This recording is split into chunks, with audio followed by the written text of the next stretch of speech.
Baik, waktu selanjutnya kami serahkan ke Saudara Dimo Ninggolan untuk melanjutkan presentasi. Dipersilakan. Baik, pertama-tama kita mengucapkan puji dan syukur kepada Tuhan karena kita masih diberikan kesempatan untuk mempelajari firman Tuhan pada sore Sabat ini. Kiranya Tuhan bersama kita. Amin. Upacara di bait suci.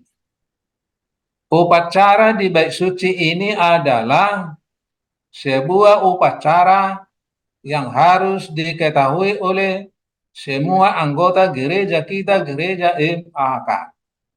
Kalau tidak memahami upacara bait suci, maka tidak tahu bagaimana supaya selamat. Karena di sini ada rahasia keselamatan. Seperti di zaman Musa, ketika ia membawa orang-orang dari Mesir ke tanah Kanan.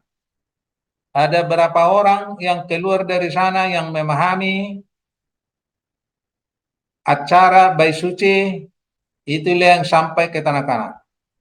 Mereka yang tidak tahu ketinggalan, dilenyapkan di tengah jalan. Begitu juga kita sebagai anggota gereja maka harus memahami upacara di bait suci.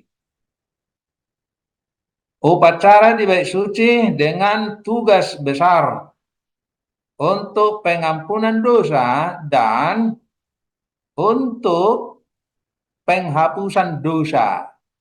Jadi ada dua tugas besar di bait suci mengenai pengampunan dosa dan penghapusan dosa. Kalau kita tidak dapat memahami upacara di bait suci, maka kita tidak akan selamat mendapat hidup yang kekal. Kenapa begitu? Karena kita tidak bisa paham untuk melakukan apa yang harus kita lakukan sesuai dengan kehendak Tuhan. Itu persoalannya. Upacara di bait suci ada bilik yang suci, ada bilik yang maha suci, dipisahkan oleh tirai. Ini dia tempat pengampunan dan tempat penghapusan dosa dipisah dengan sebuah tirai. Tempat pengampunan dosa di sini dilakukan acara 2 kali 1 hari. Imam memotong domba 2 kali 1 hari, jam 7 pagi dan jam 5 sore.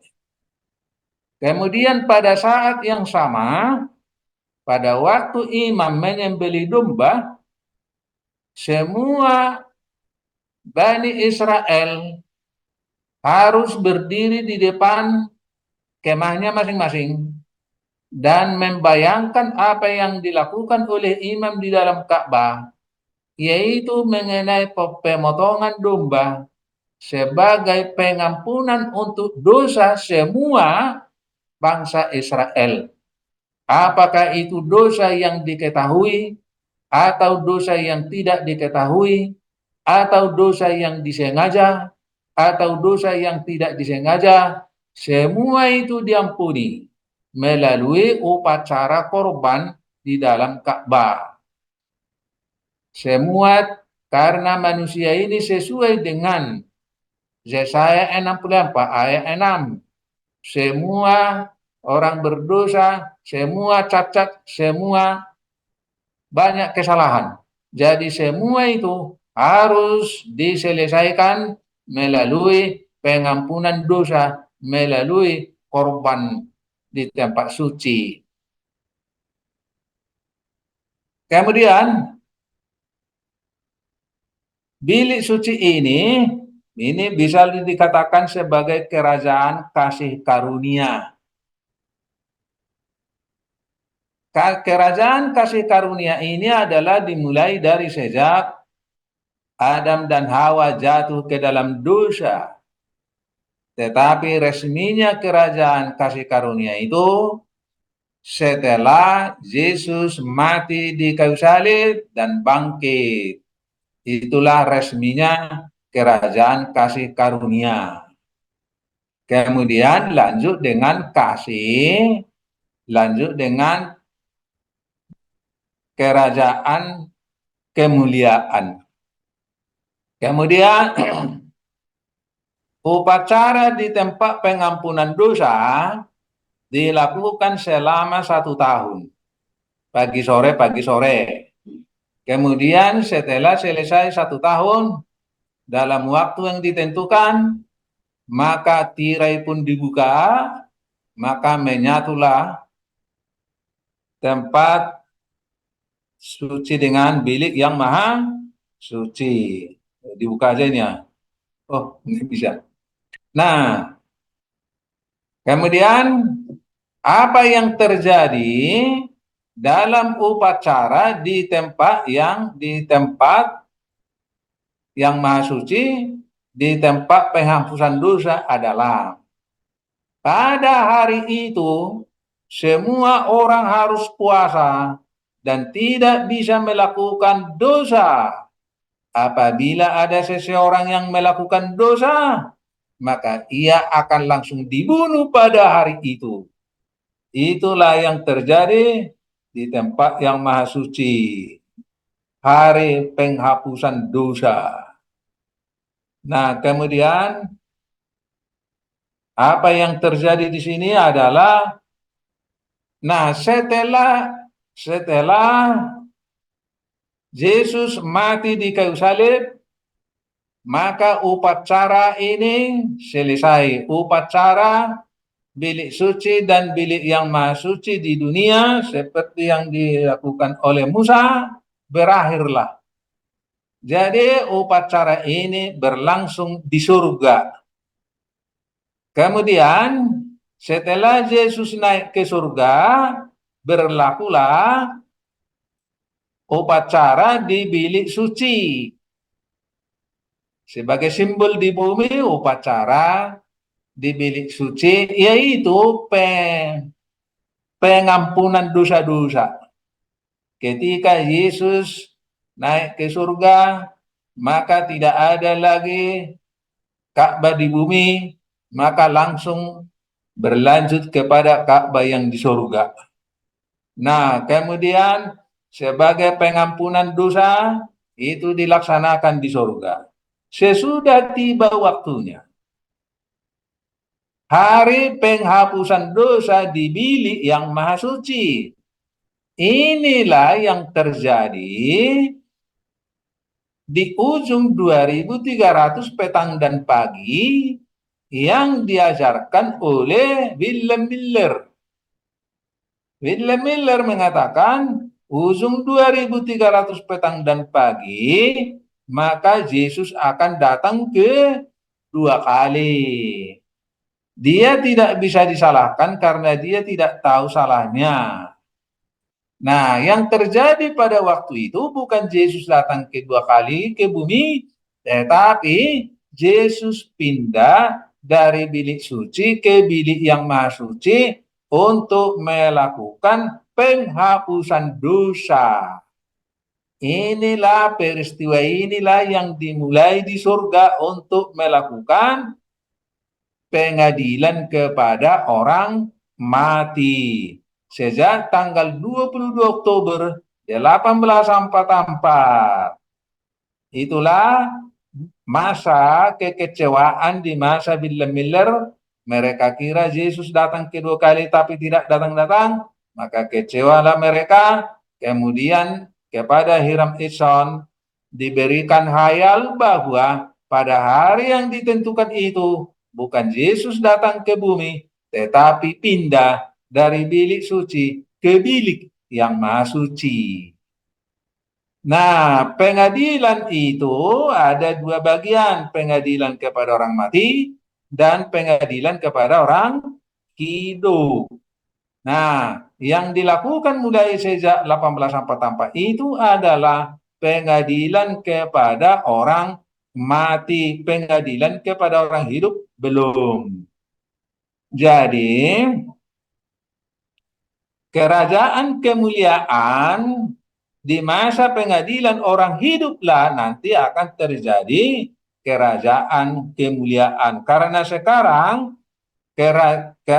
sekarang masih pengadilan kepada orang mati, belum lanjut pengadilan orang hidup, maka umat Tuhan sekarang masih memperoleh kerajaan kasih karunia.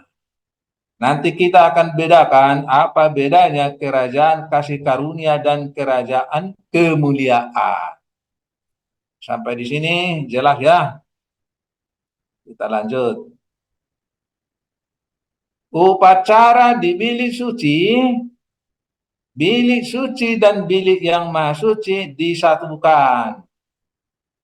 Inilah masa penghapusan dosa di masa pengadilan kepada orang mati in absentia. Artinya terdakwa tidak hadir di depan majelis hakim. Itu disebut in absentia.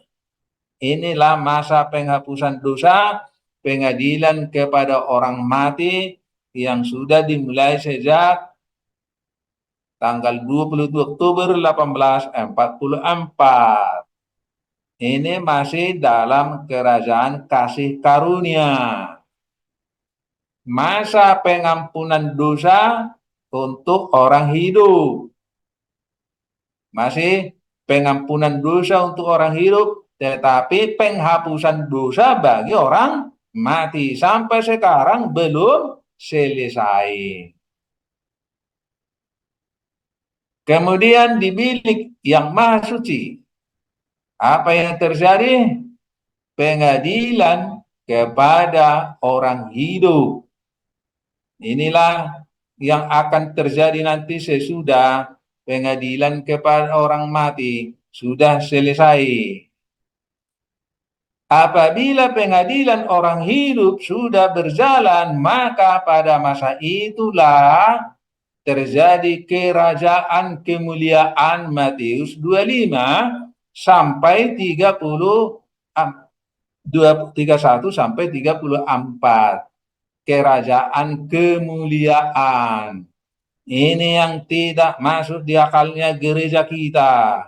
Tidak ada kerajaan kemuliaan sebelum Yesus datang kedua kali. Padahal ayat itu sendiri sudah jelas menunjukkan bahwa kedatangan Yesus ini untuk duduk di atas tahta kemuliaannya, mengumpulkan segala bangsa di hadapannya. Yesus datang kedua kali bukan mengumpulkan segala bangsa di hadapannya, tetapi membunuh orang jahat, membawa orang benar ke surga. Tapi ini tidak. Orang benar ditaruh di sebelah kanan, orang yang tidak benar di sebelah kiri. Kemudian masih ada tanya jawab antara Yesus dan orang-orang jahat itu. Itu tidak akan pernah terjadi waktu Yesus datang kedua kali. Jadi ini adalah kedatangan Yesus seperti pencuri. Waktu kerajaan kemuliaan berdiri di bumi yang akan disaksikan oleh orang-orang jahat. Di masa pengadilan kepada orang hidup, maka orang hidup itu berhadapan muka dengan hakim surga. Dengan syarat harus sempurna hidup tanpa dosa dulu. Nah, jadi kalau tadi di masa upacara di bilik yang maha suci di masa Musa, semua umat Tuhan harus hidup tanpa dosa. Jangan melakukan dosa pada hari itu. Kalau ada yang melakukan dosa hari itu, langsung dibunuh oleh Tuhan. Ini juga menjadi petunjuk kepada pengadilan orang hidup. Pengadilan orang hidup itu adalah mengadili orang yang sudah sempurna hidup tanpa dosa. Karena yang diadili itu, umat Tuhan yang diadili itu harus berhadapan muka dengan hakim surga. Luar biasa. Nah, inilah yang harus diketahui oleh semua anggota gereja kita. Bagi mereka yang tidak percaya harus sempurna hidup tanpa dosa, jauh sebelum Yesus datang kedua kali, jangan harap bisa masuk surga. Jangan harap akan dibawa ke surga. Akan tinggal di tengah jalan melalui pembersihan Yesus ke-9 di gereja MAHK. Sebelum umat Tuhan dibawa ke tempat majelis pengadilan di Palestina. Jadi, di bilik yang maha suci, pekerjaan Tuhan adalah untuk mengadili orang hidup di masa kerajaan kemuliaan berdiri di bumi. Kerajaan kemuliaan akan berdiri di bumi sesuai dengan Matius 25 ayat 31 sampai 34. Kemudian kita akan berhadapan muka dengan hakim surga. Itulah arti pengadilan. Dengan syarat kita harus sempurna hidup tanpa dosa dulu supaya kita bisa berhadapan dengan hakim surga. Jadi orang yang tidak sempurna hidup tanpa dosa, maka akan diamankan di dalam kubur melalui pembantaian Yeskiel pasal 9. Maka mereka juga akan diadili di hadapan majelis surga, tetapi in absentia, tidak hadir di depan hakim surga. Jadi tinggal memeriksa bukunya, lalu menghapus segala apa yang baik yang dilakukannya, lalu diputuskan tidak selamat karena tidak bertobat. Kemudian pekerjaan Yesus di bilik yang maha suci. Pekerjaan Yesus di bilik yang maha suci mengadili orang hidup di dalam kerajaan kemuliaan. Ada hak praduga tak berdosa.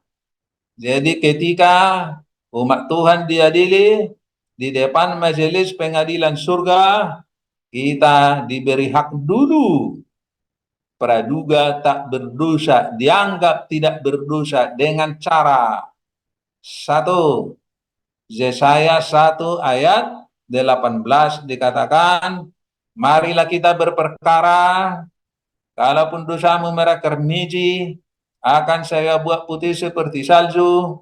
Kalau itu merah patma, akan saya buat putih seperti bulu domba. Artinya, kita diberi kesempatan untuk pra-peradilan, berdamai dengan Allah. Kalau kita mau berdamai dengan Allah, melakukan segala dosa kita, maka kita akan diputihkan, dianggap tidak pernah berdosa. 1 Yohanes 1 ayat 9 dikatakan, kalau kita mengakui kesalahan kita, maka kita dianggap menjadi benar seperti Kristus. 1 Yohanes 3 ayat 3. Ya, kalau kita mengakui dosa kita, maka kita menjadi suci sama seperti Kristus yang adalah suci. 1 Yohanes 5 ayat 18, orang yang di dalam Tuhan tidak melakukan dosa lagi. Nah, jadi inilah hak yang harus kita dapatkan dulu sebelum menghadap pengadilan surga. Sebelum menghadap hakim surga, kita harus hidup tanpa dosa sehingga kita mendapatkan hak praduga tak berdosa. Apa arti praduga tak berdosa? 1, menjadi seperti Adam dan Hawa di Taman Eden. Itu artinya praduga tak berdosa dianggap tidak berdosa, kembali menjadi seperti Adam dan Hawa di Taman Eden. Nah, jadi seperti seorang terdakwa karena membunuh misalnya, lalu di hadapan hakim, dia disebut, dia berhak mendapatkan hak praduga tidak bersalah. Nyawa orang sudah hilang, tapi dia dianggap tidak bersalah. Kenapa?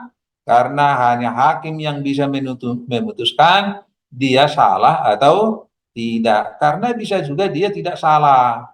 Karena menurut undang-undang, kalau ada seorang membunuh seseorang karena membela diri, dia bebas dari tuntutan hukum. Nah, itu yang diperiksa. Nah, demikian juga surga. Kalau kita sudah bertobat meninggalkan segala dosa kita, nah itu syaratnya. Kita mendapat hak praduga tidak berdosa. Menjadi seperti Adam dan Hawa di Taman Eden. Kemudian kita akan bercahaya seperti matahari. Matius 13 ayat 43, Daniel 12 ayat 3, Wahyu 15 ayat 2. Kemudian menjadi penguasa di bumi. Wah, ini yang paling menarik ini. Ini nanti kita akan lihat ini Daniel 2 ayat 44, Daniel 7 ayat 27. Anggota gereja MHK nanti akan menjadi penguasa di bumi. Jauh sebelum tujuh bala, jauh sebelum Yesus datang kedua kali. Inilah yang tidak dilihat oleh gereja kita, makanya mereka disebut buta. Kemudian hidup tanpa dosa, kita harus hidup tanpa dosa. Ya. Kemudian tinggal seperti di Taman Eden. Sesuai dengan Yesaya 11 ayat 6 sampai 11, di sana binatang-binatang akan berdamai-damai. Ya, itulah nanti di tempat di Palestina di masa pengadilan kepada orang hidup. Jadi banyak peristiwa yang sangat menarik, mentakjubkan yang akan kita hadapi nanti di masa pengadilan kepada orang hidup. Nah, kemudian Matius 25 31 sampai 34 dikatakan, inilah kedatangan seperti pencuri. Apabila Anak Manusia datang dalam kemuliaannya dan semua malaikat bersama dengan dia, maka ia akan bersemayam di atas tahta kemuliaannya. Yesus datang dari surga, datang ke bumi, duduk di atas tahta kemuliaannya. Tahta kemuliaan itu di bumi, bukan di surga. Nah, ini yang dilawan-lawan oleh anggota gereja kita karena mereka tidak percaya firman Tuhan. Padahal ayat 32 dikatakan, lalu semua bangsa akan dikumpulkan di hadapannya dan ia akan memisahkan mereka seorang daripada seorang, sama seperti gembala memisahkan domba dari kambing. Kedatangan Yesus dalam Matius 25 ayat 31 ini bukan kedatangan Yesus yang kedua kali. Karena kedatangan Yesus yang kedua kali bukan memisah domba dan kambing, bukan memisah orang benar dan orang yang tidak benar. Yesus datang kedua kali adalah membunuh kambing, membunuh orang jahat, yang benar dibawa ke surga. Jadi sangat jauh berbeda kedatangan seperti pencuri ini dengan kedatangan Yesus yang kedua kali. Inilah kedatangan Yesus seperti pencuri. Kemudian di ayat 3 kita baca, ayat 33 dikatakan, dan ia akan menempatkan domba-domba di sebelah kanannya dan kambing-kambing di sebelah kirinya. Jadi sangat jelas bukan kedatangan Yesus yang kedua kali. Kedatangan Yesus yang kedua kali membunuh kambing-kambing, membawa domba-domba ke surga. Ayat 34, dan raja itu akan berkata kepada mereka yang di sebelah kanannya, mari hai kamu yang diberkati oleh Bapakku, terimalah kerajaan Kemuliaan maksudnya yang telah disediakan bagimu sejak dunia dijadikan. Jadi ini adalah rencana Tuhan sejak dunia dijadikan, membuat sebuah kerajaan kemuliaan. Kerajaan penduduknya bercahaya seperti malaikat-malaikat yang akan disaksikan oleh orang-orang jahat sebagai kambing-kambing yang di sebelah kiri Yesus. Itu sangat jelas ya. Jadi rencana Tuhan di bumi dan dari sejak dunia dijadikan adalah untuk mendirikan kerajaan kemuliaan bagi orang-orang suci di bumi jauh sebelum Yesus datang kedua kali. Ini sangat jelas ya. Nah, kemudian dikatakan bercahaya seperti matahari. Kita baca Matius 13 ayat 43. Pada waktu itulah orang-orang benar akan bercahaya seperti matahari dalam kerajaan Bapa mereka. Siapa yang bertelinga, hendaklah ia mendengarkannya. Jadi orang-orang jahat akan ketakutan melihat orang-orang benar, orang-orang yang sudah diberkati oleh Tuhan. Ketakutan mereka hanya dapat memandangnya dari jauh, karena umat Tuhan sudah bercahaya-cahaya seperti waktu Musa turun dari gunung Sinai. Kemudian Daniel 12 ayat 3 dikatakan, dan orang-orang bijaksana akan bercahaya seperti cahaya cakrawala, dan yang telah menuntun banyak orang kepada kebenaran seperti bintang-bintang tetap untuk selama-lamanya. Jadi inilah praduga tak berdosa itu di depan hakim surga bercahaya-cahaya seperti Adam dan Hawa bercahaya di Taman Eden. Bentuk kerajaan kemuliaan. Ketika majelis pengadilan kepada orang hidup sedang dilaksanakan di bumi, apa yang terjadi dikatakan. Lalu majelis pengadilan akan duduk. Inilah pengadilan kepada orang hidup. Dan kekuasaan akan dicabut daripadanya. Dicabut dari siapa ini? Untuk dimusnahkan dan dihancurkan sampai lenyap. Sekarang pengadilan kepada orang hidup ini belum terjadi. Daniel 7 ayat 26 ini belum digenapi.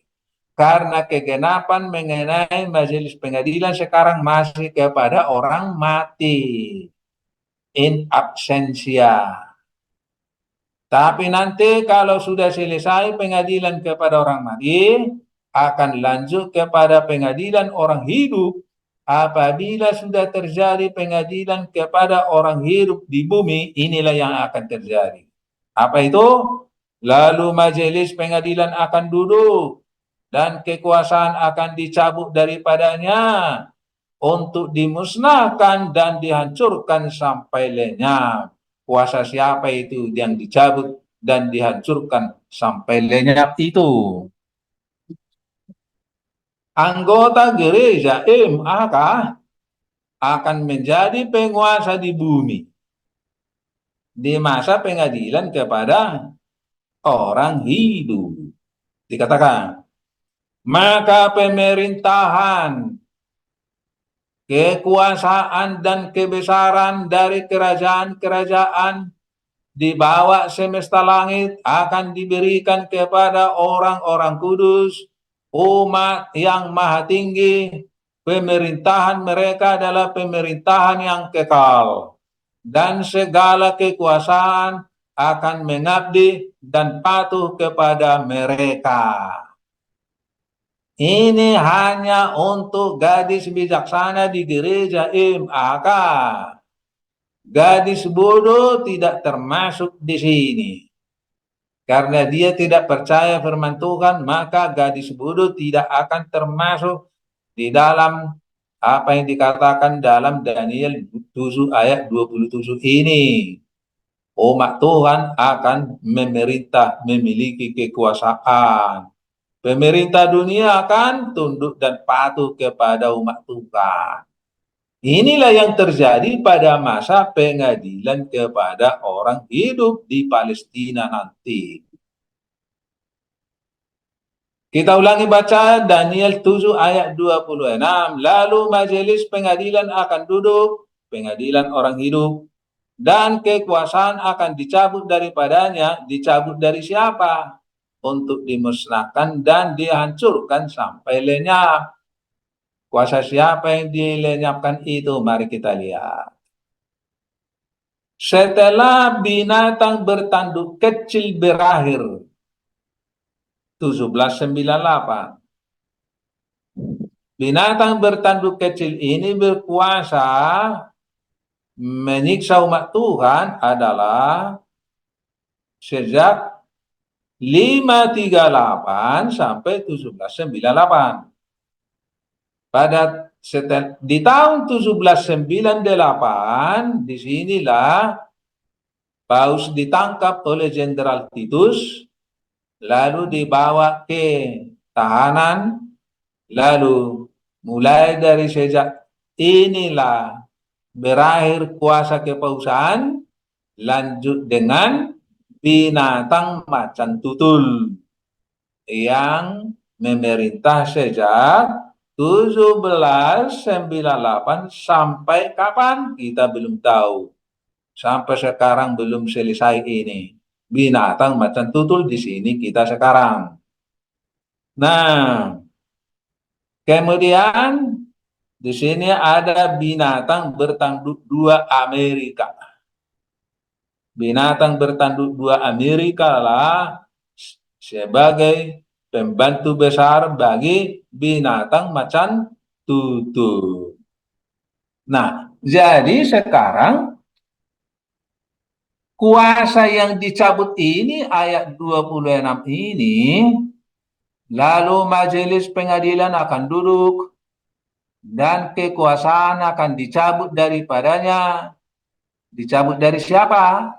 Dari binatang macan tutul inilah yang berkuasa sekarang di bumi, yang berhubungan dengan umat Tuhan. Jadi kekuasaan kerajaan inilah nanti yang akan dicabut dan dimusnahkan sampai lenyap. Ya, ini juga sama. Gak ada kuasanya ini nanti untuk membantu, karena ini kuasa dari surga. Nah, lalu berikutnya, inilah binatang bertanduk dua Amerika yang akan membuat undang-undang hari Minggu pertama. Jadi undang-undang hari Minggu itu ada dua kali. Pertama dilakukan Amerika di masa binatang macan tutul. Kemudian, nah ini kita tahu berdasarkan Wahyu 13 ayat 12. Amerika akan membuat undang-undang hari Minggu di masa binatang macan tutul. Ini adalah sebagai ujian terakhir kepada anggota gereja MAHK untuk menguji kesetiaan anggota gereja MAHK, siapa yang percaya kepada Tuhan dan siapa yang tidak percaya kepada Tuhan.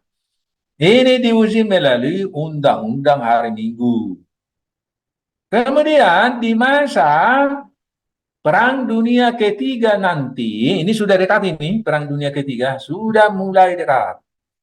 Di sana nanti, nah, Perang Dunia Ketiga itu kalau sudah berjalan sesuai dengan Zakaria pasal 14 ayat 1 sampai 3, maka peperangan itu akan diakhiri dengan kedatangan Yesus seperti pencuri untuk menginjakkan kakinya di Bukit Zaitun.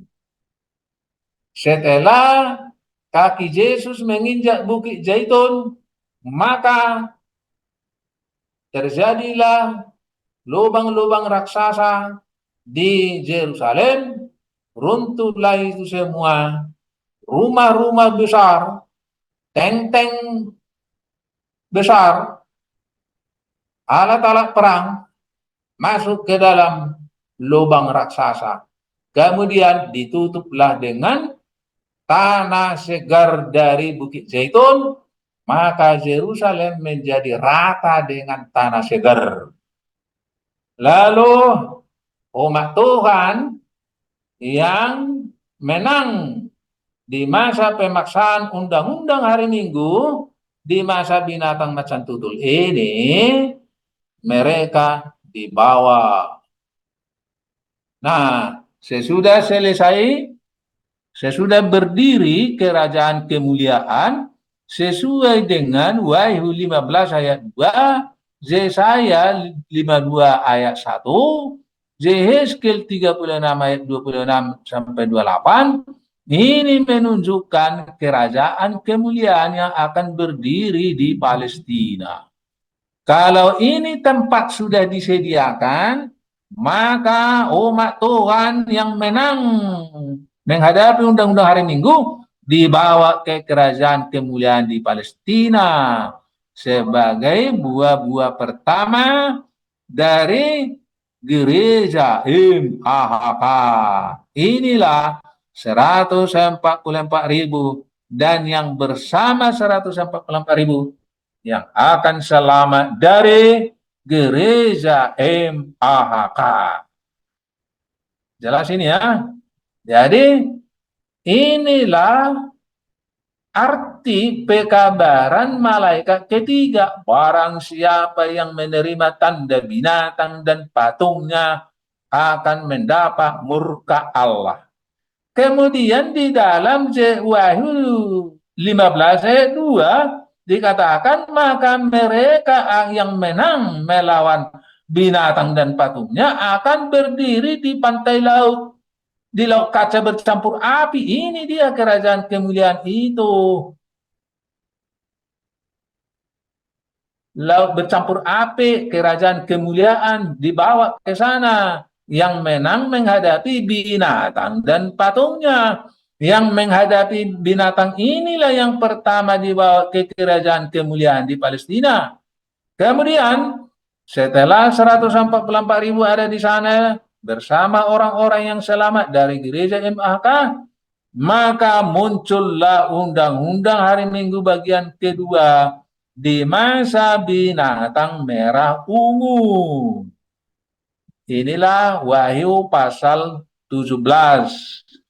Sesuai dengan Wahyu 13 ayat 15 sampai 17. Pemaksaan undang-undang hari Minggu di dunia Babel. Lalu orang yang menang dari dunia Babel akan dibawa ke kerajaan kudus yang tanpa dosa sebagai buah-buah kedua dari dunia. Maka lengkaplah pekabaran malaikat ketiga.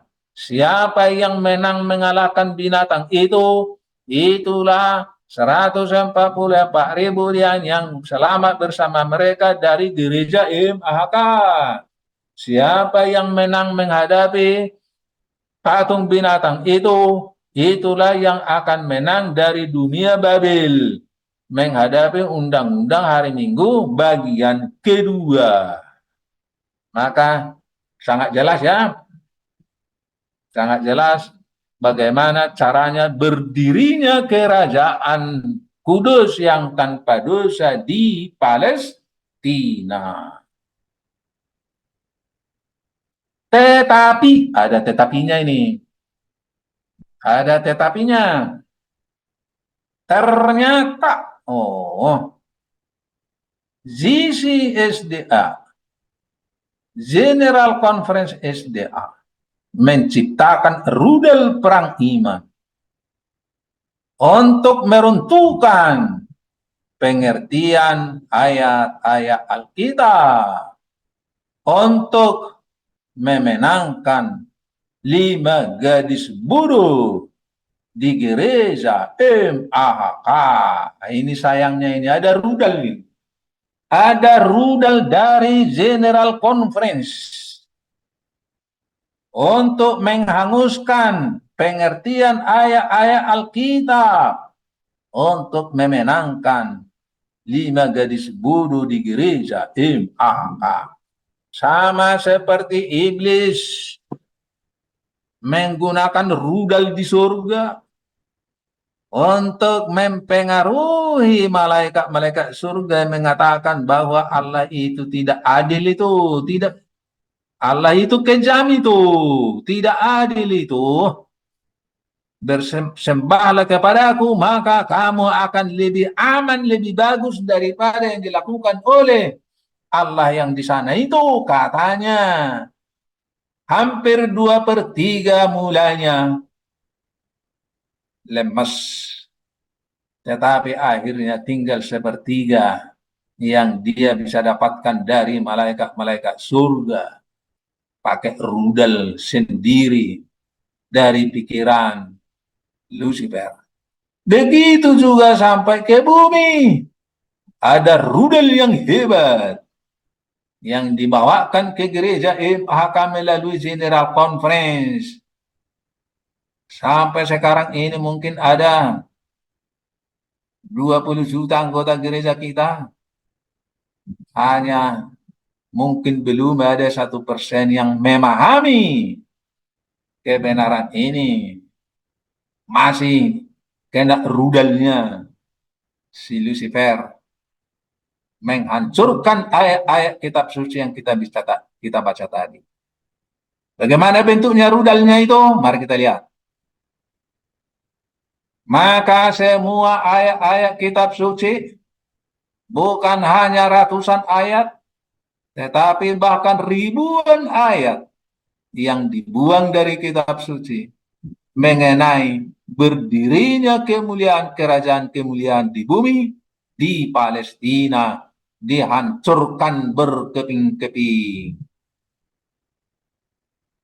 Jauh sebelum Yesus datang kedua kali. Inilah kebenaran yang dihancurkan oleh rudalnya General Conference. Bagaimana bentuknya? Ini dia. Inilah dia rudal penghancur pengertian dari ayat-ayat kitab suci. Tetapi bagi golongan 5 gadis bijaksana, rudal iman dari General Conference tidak mempan merusak iman gadis bijaksana, hanya berhasil kepada orang bodoh. Ini dia rudal yang dimaksud. Nah, ini dia rudalnya itu. Ini bagaikan rudal menghancurkan pengertian ayat-ayat kitab suci. Hancur lebur. Mari kita baca. Kronologi of last day event. Urutan dari akhir zaman. Kejadian di akhir zaman. Urutan kejadian di akhir zaman. Nah, ini the time of the end. Hari-hari terakhir. Dari sejak 1798 sampai kedatangan Yesus ketiga kali. Kemudian di sini kita perhatikan the day of the Lord, hari Tuhan. Jadi hari Tuhan itu adalah sesudah close of probation katanya. Kemudian second day Adventist Christ, seven Adventist of Christ, kedatangan Yesus yang kedua kali. The Holy City descend. Ya, ya, apa itu? Datang turun dari surga, Yerusalem baru turun dari surga, kota suci turun dari surga. Nah, kemudian ini yang paling menarik ini, kita harus tahu nih. Great time of trouble, masa kesusahan besar. The of Jacob's trouble, time of the Jacob trouble, masa kesusahan Jacob di masa 7 last plus, di masa 7 bala sebelum Yesus datang kedua kali. Ya, jadi apa yang terjadi di masa 7 bala adalah Jacob trouble, kepecikan Jacob, kesusahan besar. Artinya apa? Tidak ada kerajaan di dunia sebelum Yesus datang kedua kali karena penderitaan dan penderitaan umat Tuhan yang akan dirasakan umat Tuhan sebelum Yesus datang kedua kali. Inilah yang dipercaya oleh gereja kita dari sejak dahulu. Makanya mereka tidak percaya apa ayat-ayat firman Tuhan yang menunjukkan berdirinya kerajaan kemuliaan di bumi sebelum Yesus datang kedua kali. Dan ayat-ayat itu selalu diarahkan, oh Yesus datang kedua kali itu. Yesus datang kedua kali itu. Nanti kita lihat lagi. Ya. Nah, jadi ini pekabaran malaikat ketika sejak 1844 sampai close of probation, tutup pintu kasihan. Nah, disinilah masanya investigative judgment, hari penghakiman. Tapi tidak, ya ini kita di sini sekarang. Tapi tidak ditunjukkan di sini ada hari. Nah, di mana kapan itu pengadilan kepada orang hidup, kapan pengadilan kepada orang mati, disatukan semua ini. Jadi kalau ditanya kapan pengadilan kepada orang hidup, nggak tahu mereka. Jawabnya nggak tahu bagaimana itu. Nah, jadi kalau kita lihat tadi, di masa pengadilan kepada orang hidup, umat Tuhan menjadi penguasa di bumi. Sebelum tutup pintu kasihan, sebelum tujuh bala, mana nggak ada, dihapus, disembunyikan sama mereka. Dihapus, dirudal itu, dirudal oleh mereka. Jadi, semua anggota gereja kita tidak bisa melihat terang kebenaran yang ditulis di dalam kitab suci. Karena inilah rudalnya kiriman si Lucifer melalui General Conference menyembunyikan kebenaran, menghancurkan pengertian kebenaran. Kita lihat bahasa Indonesia supaya lebih jelas. Ya, close of probation, tutup pintu kasihan, great time of trouble, masa kesusahan besar, kesusahan Yakub, kesusahan besar Yakub, decree, ada decree, keputusan hukuman mati kepada umat Tuhan sebelum Yesus datang kedua kali. Padahal sudah tutup pintu kasihan di sini, sebelum ini sudah pengadilan kepada orang hidup. Orang hidup diputuskan selama untuk mendapat hidup yang kekal. Kok dekrit lagi, hukuman mati lagi? Kan amburadul. Tapi mereka percaya ini. Kasihannya di situ. Nah, investigative judgment, penghakiman, di mana pengadilan orang hidup nggak ada di sini ditunjukkan. Nah, little time of trouble, seruan nyaring. Di sini ada kesusahan besar. Nah, kemudian di sini juga ada kesusahan. Lalu di sini ada kesusahan. Di sini ada kesusahan. Artinya ada dua kesusahan yang mereka tidak bisa melihatnya. Mari kita lihat dulu masa kesusahan yang mereka tidak memahami itu tadi. Nah, di masa undang-undang pemaksaan undang-undang hari Minggu bagian pertama, ya 144.000 dan yang bersama mereka yang selamat dari gereja MAK akan mendapat kesusahan besar di sini. Di masa binatang ini, inilah yang 42 bulan itu. Wahyu 13 ayat 5 sebelum dibawa ke kerajaan kemuliaan. Kemudian di sini juga ada masa kesusahan.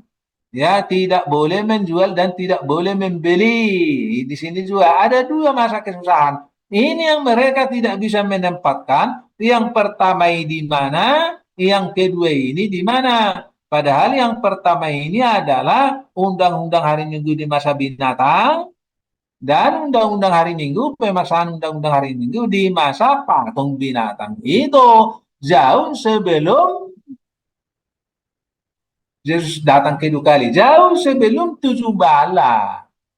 Nah, lalu mereka berdiri, dikatakan di dalam Wahyu 15 ayat 2, mereka yang menang, mengalahkan binatang dan patungnya akan berdiri di atas laut kaca bercampur api. Artinya di dalam kerajaan kemuliaan di Palestina. Ribuan ayat yang menunjukkan peristiwa ini, tapi bisa dihancurkan oleh itu tadi gambar yang diberikan dari General Conference, ya. Ini dia. Nah, ini dia hancur lebur gara-gara kronologi of last day event, ya, urutan kejadian-kejadian di akhir zaman. Nah, nah, jadi sangat jelas ini ya. Jadi di sini ada dua kesusahan yang mereka tidak bisa tempatkan. Ini sesuai dengan roh nubuat. Ada kesusahan di sini, ada kesusahan lagi. Tapi bukan di sini. Dua kesusahan ini adalah di masa dua binatang, binatang dan patungnya. Ya, mereka tidak mengerti pekabaran malaikat ketiga. Mereka tidak mengerti binatang itu siapa, patung binatang itu siapa. Orang-orang Davidian pun umumnya tidak mengerti. Yang tidak mengenal saudara Doneder tidak mengerti yang binatang itu siapa, yang patungnya siapa, nggak ngerti. Karena masih ada kebenaran yang belum dibukakan kepada Fitur Hudeb, yang dibukakan oleh saudara Doneder. Tapi mereka tidak mau percaya, mereka tidak menerima Doneder, karena mereka katakan tidak ada lagi nabi sesudah Fitur Hudeb. Tapi ternyata masih ada kebenaran yang belum dibuka Fitur Hudeb. Salahnya di situ. Mereka tidak mau menerima kebenaran. Sekarang kita lihat di sini. Kalau mereka ditanya batas pengadilan orang mati dan pengadilan orang hidup kapan, nggak ada ditunjukkan di sini. Kerajaan Daud modern, wah, kapan? Mereka bilang itu di surga itu. Nah ini tadi ya. Kalau kerajaan Daud modern, kerajaan Daud modern berdiri kapan? Nggak nyambung ke sini kan? Nggak ada itu katanya, karena udah dirusak oleh ini. Kemudian pesta nikah, bagaimana? Nggak bisa jawab. Hidup tanpa perantara, artinya apa? Nah, nggak bisa. Mereka bingung karena sudah dirusak oleh nubuatan yang salah. Sengaja dibuat oleh setan nubuatan ini, kronologisnya ini, urutan nubuatan ini menghancurkan ayat-ayat kitab suci. Contoh ayat-ayat yang dirudal oleh General Conference. 1. Seperti tadi kita sudah pelajari Matius 25 ayat 31 sampai 34. Apabila anak manusia datang dalam kemuliaannya dan semua malaikat bersama-sama dengan dia, maka ia akan bersemayam di atas tahta kemuliaannya. Ini mereka bilang di surga ini.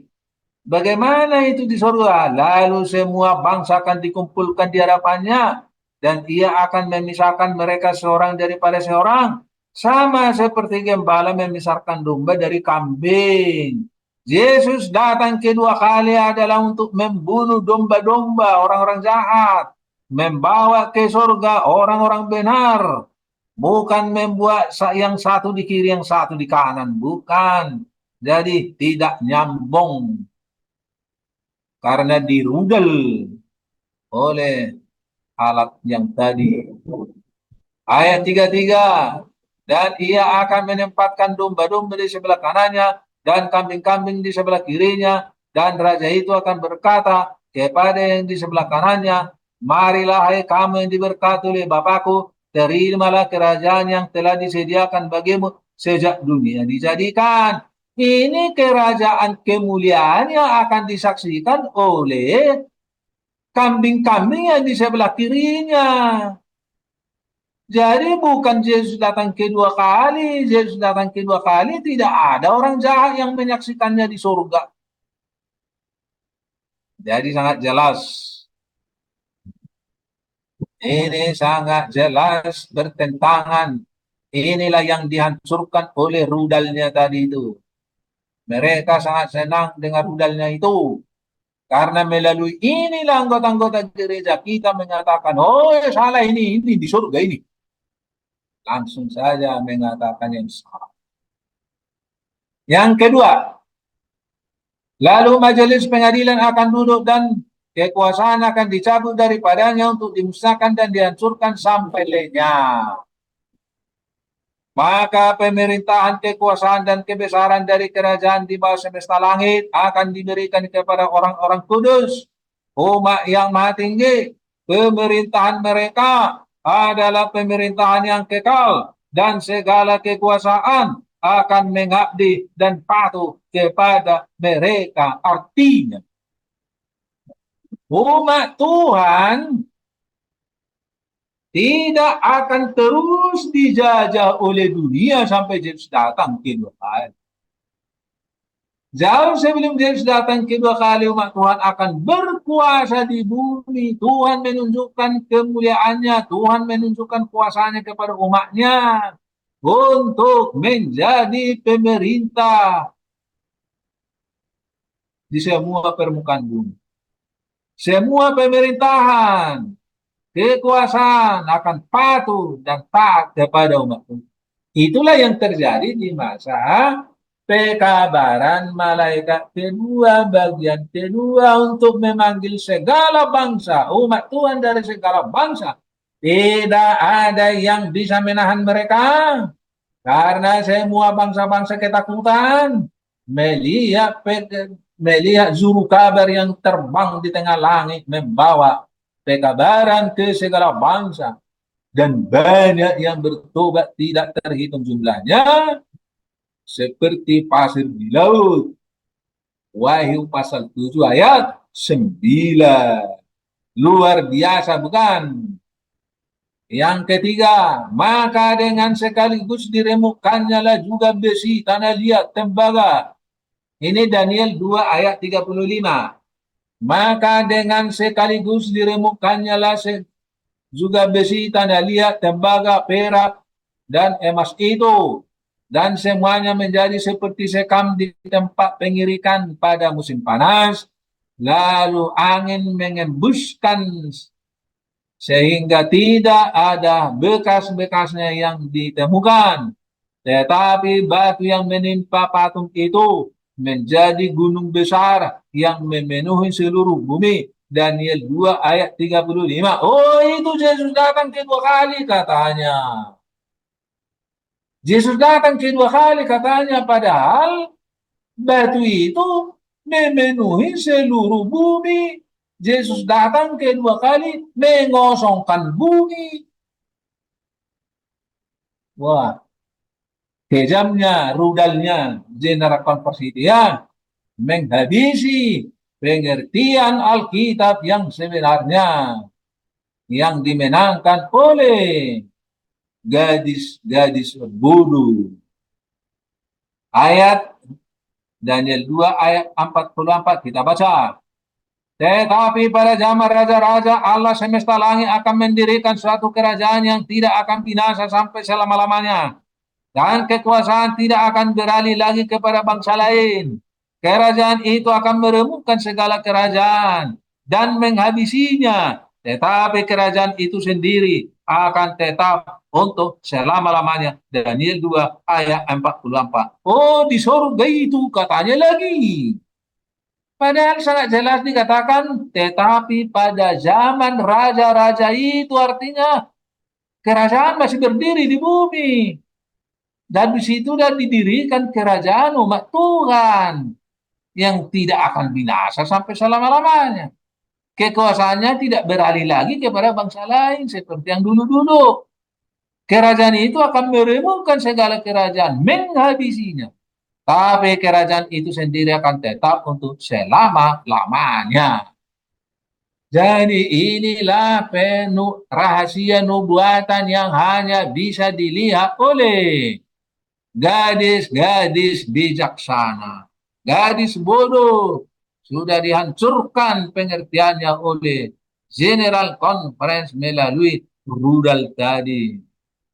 Urutan nubuatan yang menyesatkan tadi. 4. Sebab lama orang Israel, 10 suku, akan diam dengan tiada raja, tiada pemimpin, tiada korban, tiada tugu berhala, dan tiada efod dan terapim. Sesudah itu orang Israel 10 suku akan berbalik dan mencari Tuhan Allah mereka dan Daud raja mereka. Mereka akan datang dengan gemetar kepada Tuhan dan kepada kebaikannya pada hari-hari yang terakhir. Hosea 3:5. Oh, ini di sorga ini katanya. Bagaimana mungkin ini kerajaan Daud berdiri di sorga? Gak ada kerajaan Daud di sorga untuk menerima orang berdosa. Aduh, kasihan.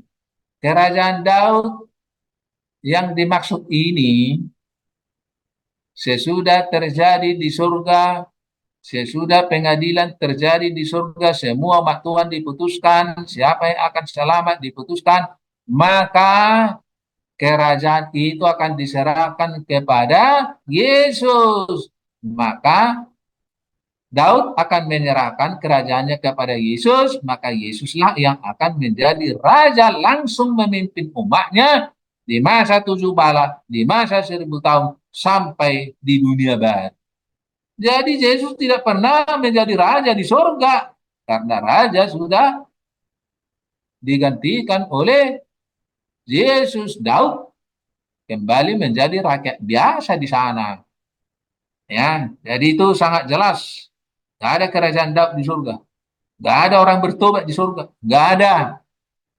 Ya itulah. Itu hanya karena akibat rudalnya yang dikirim oleh si setan tadi. Yaitu mengenai nubuatan yang menyesatkan tadi. Yang kelima.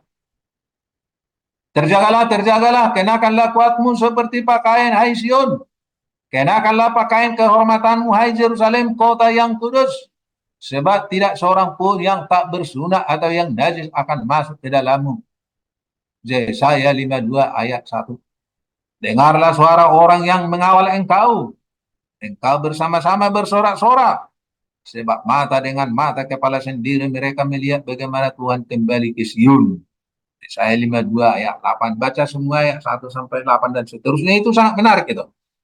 Jadi di sini ditunjukkan bahwa kerajaan kemuliaan itu umat Tuhan bisa memandang mata dengan mata kepada Yesus dan kepada Bapa sebagai hakim surga. Ini tidak bisa dilihat, tidak bisa dipahami oleh golongan gadis bodoh karena dirusak oleh rudal urutan nubuatan yang salah tadi, kiriman dari General Conference. Lalu kenapa GCSDA begitu berani, begitu tega-teganya mau melenyapkan kerajaan kemuliaan dari kitab suci? Tega-teganya GCSDA untuk menghilangkan kerajaan kemuliaan dari kitab suci. Kenapa? Jawabnya adalah Yesus berkata.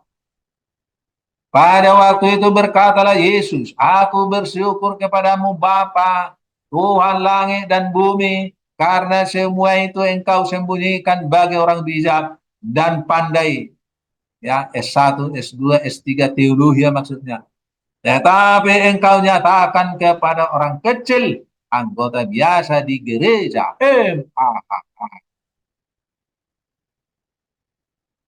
Baiklah, sekarang sudah jelas, silahkan bertanya.